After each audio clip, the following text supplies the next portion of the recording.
നമസ്കാരം, ഫോർട്ട് കേരള ന്യൂസിലേക്ക് സ്വാഗതം. ഖാൻ യൂനിസിലെ ഇസ്രായേൽ സൈന്യത്തിന് നേരെ ഹമാസ് നടത്തിയ മൈൻ ആക്രമണത്തിൽ നിരവധി സൈനികർ കൊല്ലപ്പെട്ടെന്ന് റിപ്പോർട്ട്. തെക്കൻ ഗാസയിലെ ഖാൻ യൂനിസിന് കിഴക്ക് അൽ ഫഖാരി പ്രദേശത്ത് മൈനുകൾ പൊട്ടിച്ചാണ് ഇസ്രായേലി എഞ്ചിനീയറിംഗ് യൂണിറ്റിലെ അംഗങ്ങളെ കൊലപ്പെടുത്തിയതെന്ന് ഹമാസിന്റെ സൈനിക വിഭാഗമായ ഖസാം ബ്രിഗേഡ് അവകാശപ്പെട്ടതായി അൽ ജസീറ റിപ്പോർട്ട് ചെയ്തു.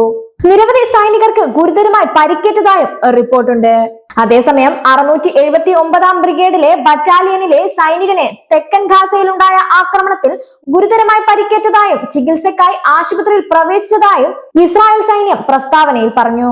ഖാൻ യൂനിസിൽ യുദ്ധ ടാങ്കിന് നേരെ റോക്കറ്റ് ആക്രമണം ഉണ്ടായതായി സ്ഥിരീകരിച്ചെങ്കിലും കൂടുതൽ വിവരങ്ങൾ നൽകാൻ തയ്യാറായില്ലെന്ന് അന്താരാഷ്ട്ര മാധ്യമങ്ങൾ റിപ്പോർട്ട് ചെയ്യുന്നു. അൽ ഖസാം ബ്രിഗേഡുകൾ അൽ ഫഖാരി പ്രദേശത്ത് ഇസ്രായേൽ ടാങ്കുകൾക്കും സൈനിക വ്യൂഹത്തിനും നേരെ പതിയിരുന്ന് ആക്രമണം നടത്തുകയാണെന്നും മാധ്യമങ്ങൾ റിപ്പോർട്ട് ചെയ്യുന്നു. UN സുരക്ഷാ കൗൺസിലിൽ വെടിനിർത്തലിന് ആഹ്വാനം ചെയ്തിട്ടും ഇസ്രായേൽ ഗാസയിൽ ആക്രമണം കടുപ്പിച്ചിരിക്കുകയാണ്. പാലസ്തീൻ ആരോഗ്യ വകുപ്പിന്റെ കണക്കുകൾ അനുസരിച്ച് ഏകദേശം 41,600 പേർ കൊല്ലപ്പെട്ടതായാണ് റിപ്പോർട്ട്. കൊല്ലപ്പെട്ടവരിൽ ഏറെയും സ്ത്രീകളും കുട്ടികളുമാണ്. 96,200 പേർക്ക് പരിക്കേറ്റതായാണ് റിപ്പോർട്ട്. ഭക്ഷണം, ശുദ്ധജലം, മരുന്ന് എന്നിവയുടെ കടുത്ത ക്ഷാമവും നേരിടുന്നുണ്ട്.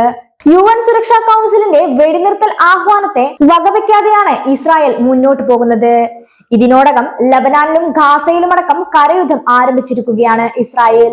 അതിനിടയിലാണ് ഹമാസിന്റെ ആക്രമണം ഉണ്ടാകുന്നത്. ഇസ്രായേലിനെ സംബന്ധിച്ചിടത്തോളം വലിയൊരു തിരിച്ചടിയാണ് ലഭിച്ചിരിക്കുന്നത്. ഇസ്രായേലിന്റെ ഉന്നത കമാൻഡർ അടക്കം കൊല്ലപ്പെട്ടു എന്ന രീതിയിലുള്ള റിപ്പോർട്ടുകളും പുറത്തു വരുന്നുണ്ട്.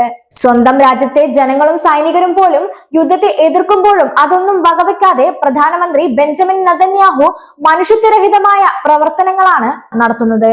മേഖലയെ ഒന്നാകെ യുദ്ധഭീതിയിലാഴ്ത്തിയിരിക്കുകയാണ് ഇസ്രായേലും അതുപോലെ തന്നെ പാലസ്തീൻ അനുകൂലികളായ സംഘടനകളും. ലബനാന് പൂർണ്ണ സൈനിക സഹായമാണ് ഇറാൻ ഉറപ്പു ചെയ്തിരിക്കുന്നത്.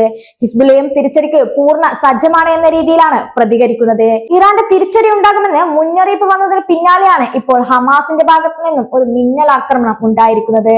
ഇതോടെ 2006 സംഭവം ആവർത്തിക്കുമോ എന്ന് തന്നെയാണ് ലോകം ഉറ്റുനോക്കുന്നത്.